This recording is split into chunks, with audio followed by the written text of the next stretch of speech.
Time, energy, and talent it takes to get ready for the biggest parade in the country today. Oh, whoa. A sharp. Does everyone know where A sharp is there? We'll tell you about the rivalries that make winning first place so important.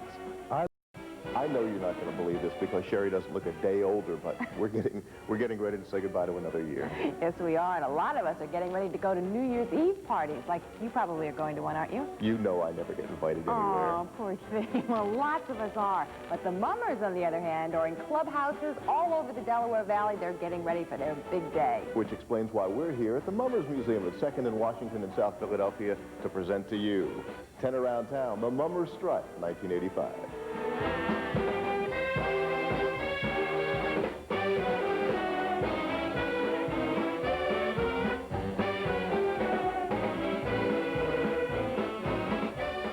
The Mummers Museum is located on what is called 2 Street. Now, even though they march on Broad Street now, this area is still home to most of the clubs. And with 6 comic clubs, 4 fancy clubs, 27 string bands, and 20 fancy brigades, all so close together here, well, the rivalries are as old and as common as banjos, sequins, and ostrich plumes. When we had to shoot out on the street yesterday, we even had people come by, not once, but 2 times, trying to look in the door to see what we were up to. The name of the game is competition. Sure, everybody wants to entertain the audience, but deep down inside, everybody wants to beat the other guy, too. Most of the mummers will tell you any club on the street can be #1. They're all tough. But in every division, there's always one club that stands out as the club to beat. In the fancy brigades, it's... Well, it's the most winning club, the Downtowners. You always have to fear them because they're like 100 strong compared to our 36. I guess Charlie Ray would be one of our main rivalries. We're sort of always trying to get the upper hand on Charlie Ray. I like to beat mostly every brigade down on 2nd Street. Rivalries don't happen overnight. It takes years to develop a good, healthy rivalry, no matter what division you're in. Among the comics, everyone wants to beat Liberty. After 11 years in the #1 spot, the other clubs think it's time Liberty lets someone else in the driver's seat a while. No one knows that better than Liberty's president. After winning 11 times, the pressure keeps mounting every year. Sooner or later, someone's going to beat us. But every year, we still strive to bring in a first-place club. Among the fancies, the stiffest competition could come from a fellow club member, since many marchers compete in the same categories. For Golden Sunrise captain John Lucas, his fight is with the other club captains. He seems worried. Nobody's going to touch me. No way, shape, or form. I feel I'm strong. I feel terrific about this year. Fralinger String Band would like to think no one's going to touch them, but they also know 26 bands are going to try. If Fralinger wants to be #1 again, they'll have to beat their oldest and toughest competitor, Furco. Not to mention Quaker City, Polish American, and Avalon, bands that have made a run for the #1 spot in recent years. Fralinger captain Bill Bowen says he's not worried about one particular band.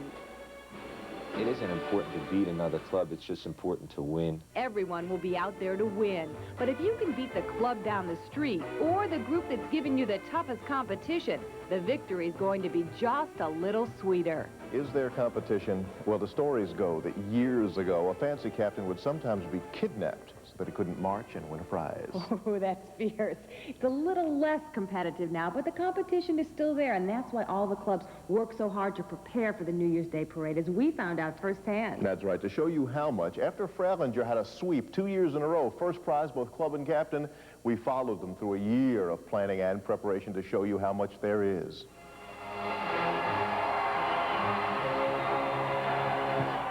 It is the end of a year's work, the beginning of another. No sooner is the celebrating over than the process starts again. There's an idea, some sketches, and then meetings. And now we have to get down to the nitty-gritty to pick the one we want. It's only March, but not too early to be planning for a day that is still 9 months away. Just around the corner are more meetings because many things are still undecided. Costuming. We're going to try to put the band on the street for about 40 grand. Right. Music? It's got the butt-kicking music that you need New Year's Day to get the people on your side and get the band up. Presentation. We're looking to be identified and be different. It is less than a week after the July 4th holiday. In addition to the mummers in the summer parade, there have been jobs to raise money for the suits, and there's been a night to honor the club's captain, Bill Bowen. On this night, however, sample suits make their debut under the critical eyes of the costume committee. There is some hesitation about the suit design. I've seen them so many times. Isn't there anything that you could use your imagination on to do something different? Vacations take a front seat to formal practice sessions, but music director Herb Smith and drill director Mike Rayer are working on a 4-minute program that will capture the attention of the judges, the hearts of the crowds, and first prize for the band. Some people think, okay, you're going out as Southern. All right, one night let's get together and let's do the whole thing. Let's figure it out. It's only 4 minutes. But it really takes close to 4 months to do 4 minutes. I put the presentation together after the music is written. Herbie Smith writes the music. I know basically what he's going to do. We sit down, we talk about it, and I put the dance steps and the choreography and the presentation together based on what kind of a feeling he's trying to get. The 4-minute program is established enough by Labor Day that practice sessions begin in earnest. The music sounds good to the average ear, but Herb wants it perfect. Somebody's holding it on here, right? Da, da, da, da, da, da, da. The choreography looks perfect to the amateur eye, but Mike knows that more practice is necessary. 1, 2, 3, 4. 1, 2, 3. There are just 2 weeks left before the 4-minute presentation makes its Broad Street debut.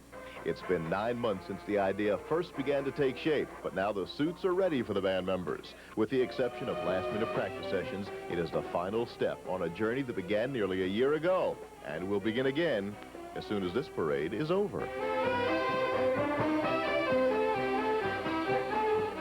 10 around town, Mummers Strut 85. We'll be right back. Steve. I love to look at the costuming here. All the satin and the sequins and the colors and the feathers. It's just smashing. Yeah, it's something like you wear to brunch every day, isn't it? Yeah. Something like it, yeah. I like the choreography myself. Why's that? I'm so light on my feet. Don't you believe that for a minute. But, you know, a lot of the mummers have help with their choreography and with their costuming. The days of a simple handmade suit, a little rouge on the cheeks, and the military-style march up Broad Street are gone. For choreographer Dennis Quaile, makeup artist Jim Lassaso, and costumer Jim May, Broad Street has gone Broadway. Mummery has turned into a Broadway production. People like pretty suits, but every suit on the street is pretty. So you have to have something imaginative, something wild, some kind of good choreography, and that will sell your show. The mummers have come to realize that it's not only their costume that's important, it's the makeup too. The complete package doesn't happen overnight. It takes about 9 months to go from a costume sketch to a suited mannequin.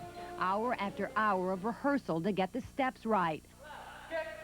Kick, 5, 6, 7, and... Plus weeks of makeup instruction. Not to mention 2 or 3 hours to apply the makeup on parade day. Blend this in with the clean side of the sponge. Always use a clean sponge to blend it in. Each of these men has had a special challenge, a mummer high. For Jim Lassaso, it was the design and application of Greater Kensington's clowns in 1983.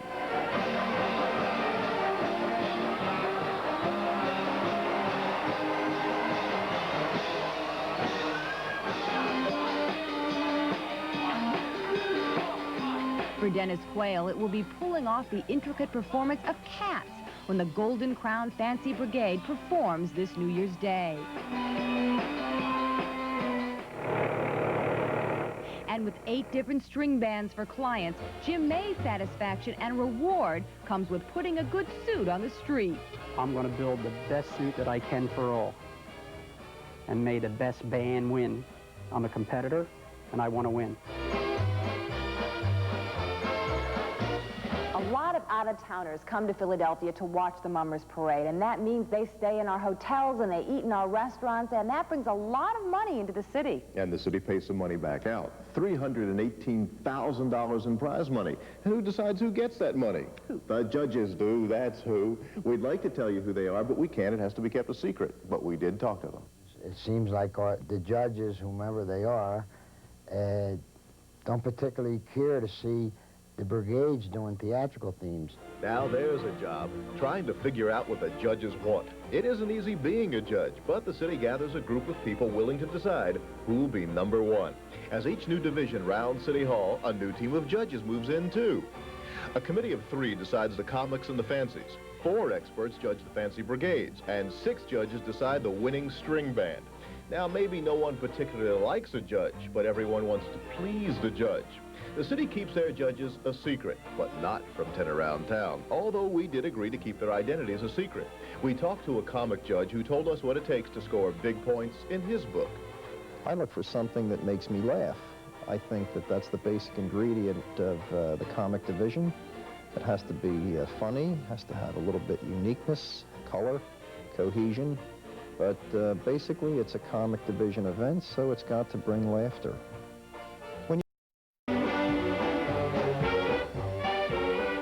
You know, the parade gets bigger and better every year, and any place on South Broad Street's a good place to see it. So if you're planning to come down and see the parade in person, here's where the Mummers will be celebrating on Tuesday. The Mummers kick off their 1985 celebration at 8 a.m. from Broad and Snyder. They'll perform for the curbside audience and patients at St. Agnes Medical Center before heading north. At Pine Street, they'll perform again. Then it's on to City Hall, the judges, and as always, a huge cheering crowd. Or you could stay nice and warm and watch it all here on Channel 10. Steve and I will be there along with the rest of the Channel 10 news team to bring you all the fun and festivities. An exciting way to start off your year. I'm Steve Levy. And I'm Cherie Banks. Happy New Year.